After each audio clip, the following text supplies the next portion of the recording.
భూపాల్పల్లి జిల్లా పద్మశాలి ఉద్యోగుల సంఘం భూపాల్పల్లి జయశంకర్ జిల్లా అధ్యక్షులు కోలిపాక శ్రీనివాస్, ప్రధాన కార్యదర్శి బిట్ల రాజా రవితేజ ఆధ్వర్యంలో bungalows area Singareni Yellandu club మంచూర్ నగర్లో పద్మశాలి ఉద్యోగుల సంఘం క్యాలెండర్ ఆవిష్కరణ జరిగింది.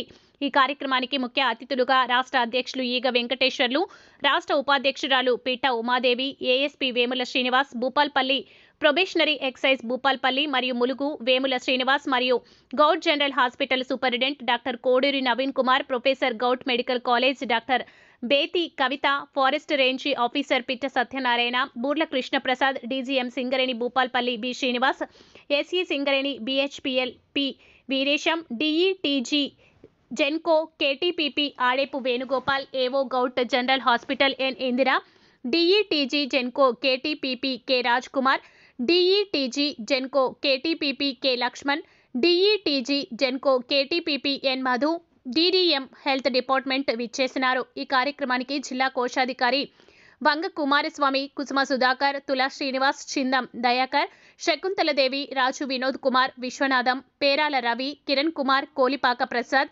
రాణా ప్రతాప్, వెంకటేశ్వర్లు, సురేష్, సంతోష్ కుమార్, కోటేశ్వర్, నరేష్, కళ్యాణి, భావన, ఋషి, రాచర్ల వసుమతి తదితరులు కార్యవర్గ సభ్యులు అందరూ పాల్గొన్నారు. వీళ్ళంతా మనకు సహకరించి ఈ యొక్క కార్యక్రమం చక్కగా నడవడానికి సహకరిస్తున్నందుకు ప్రతి ఒక్కరికి పేరు పేరున ధన్యవాదాలు. అలాగే మనకు అలాగే మరి ట్రెజరర్ వంగ కుమారస్వామి గారిని కూడా వేదికకి రావాల్సిందిగా కోరుతున్నాం.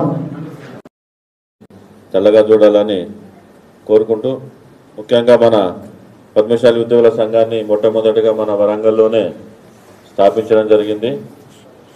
ఈరోజు 16 జిల్లా కమిటీలతో ఒక బలమైన సంఘంగా, ఏ సంఘానికి లేని ఒక రాష్ట్ర కార్యాలయాన్ని, సొంత రాష్ట్ర కార్యాలయానికి ఒక మన తెలంగాణ పద్మశాలి ఉద్యోగుల సంఘానికి ఉందన్న సంగతి మీ అందరికీ తెలిసిందే.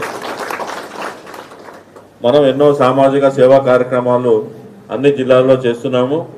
ముఖ్యంగా మన ఉద్యోగస్తులందరము ఒకరికొకరు సహకరించుకుంటూ మనందరం ఐకమత్యంతో మన కుల బాంధవులకు చేయాలనే ఉద్దేశంతో మన యొక్క సంఘాన్ని స్థాపించడం జరిగింది. కానీ మనం పద్మశాలి ఉద్యోగంలో ఏంటంటే కొంత మోమాటం ఎక్కువ ఉంటుంది.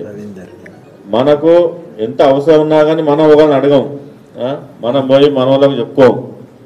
దయచేసి నేను చెప్పేది అంటే, మనకు ఏ చిన్న ఇబ్బంది వచ్చినా ఫస్ట్ మన జిల్లా కార్మిక సభ్యులకు ఎవరికైనా అది అవుతుందా కదా తర్వాత విషయం. ఏదైనా సమస్య వచ్చినప్పుడు మనం చెప్పుకుంటేనే కదా తెలిసేది. ఇప్పుడు మన సంఘం ద్వారా కానివ్వండి, లేకపోతే ఇప్పుడు మన ఉద్యోగాలలో కూడా మన ఫ్రెండ్స్ ఉంటారు, వేరే డిపార్ట్మెంట్లో పనిచేసే వాళ్ళు వీళ్ళు, వాళ్ళ ద్వారా అయినా కానీ మన యొక్క సమస్యలను మనం సాధించుకునేందుకు ప్రతి ఒక్కరు ముందుకు రావాల్సిందిగా కోరుకుంటూ, ఈ ఉద్యోగుల